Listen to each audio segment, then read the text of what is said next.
Hi everybody and welcome back. In this video I'm going to be showing you how to make some delicious biscuit pinwheels. So if you like what you see, make sure you carry on watching this video. The first thing to do is cream together 115 grams of caster sugar with 115 grams of butter or margarine. I'm using butter. You can use this using an electric whisk, or you could use the back of a wooden spoon. Do this until it's nice, light and fluffy. Next, you want to add 1 medium egg gradually into the mixture. Add in 230 grams of plain flour. Stir this into the mixture. Once it gets to this stage, remove any excess from your spatula or your wooden spoon. Get your hands in, and we want to knead it lightly until it forms a dough ball. Put your dough in half and leave one half in the bowl and the other half on a work surface. Add in 15 grams or a tablespoon of cocoa powder into the dough that you left in the bowl and give this a mix in. If it's too difficult to do with the spatula or your spoon, then you can always just knead it in lightly with your hands. Sprinkle some flour over the dough and on the bottom and over your rolling pin. Starting with the plain dough, you want to roll it into an oblong shape. If it does start to stick, just sprinkle a little bit more flour over the rolling pin and your dough. As you roll it out, make sure you keep lifting it up to make sure it is not sticking on the bottom, and you can turn it 90 degrees.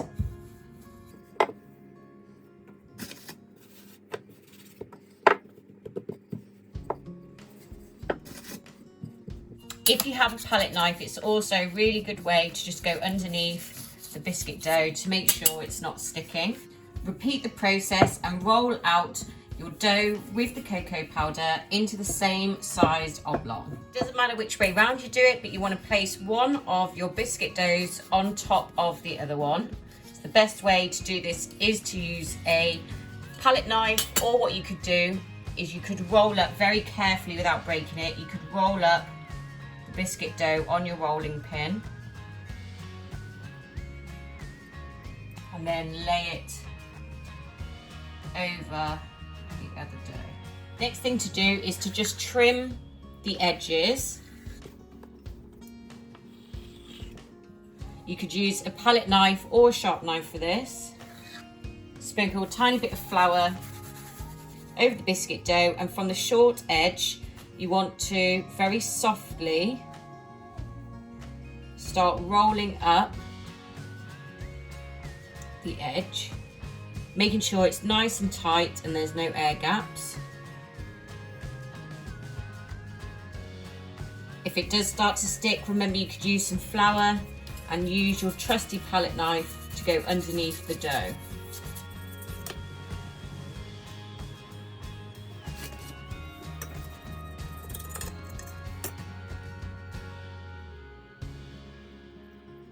You can already start to see the pinwheel effect, and you want to wrap your dough in some cling film and chill it in the fridge for at least 30 minutes. Once the dough is chilled, you want to trim off the edges, and you can see that gorgeous pinwheel effect is exactly what you wanted. And then carefully you want to mark out your biscuits. You want them about 1/4 inch thick. Whilst you're doing this, you want to preheat your oven to 160 degrees fan or gas mark 4. If you do need any conversions, they are in the description. Once you've marked your dough and you've got even sized pieces, using a very sharp knife, you want to cut your biscuits into their shape. Grease and line a baking tray, and you want to place your biscuits, just leaving about 1 inch in between each biscuit. Bake in the oven for 15 to 20 minutes until firm and very lightly browned.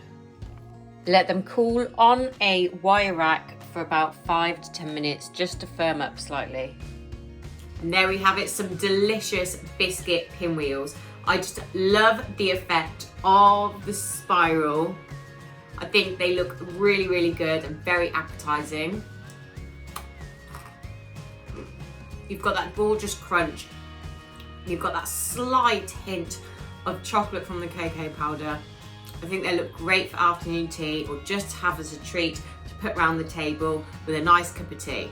I hope you've enjoyed this video. I will see you in my next video.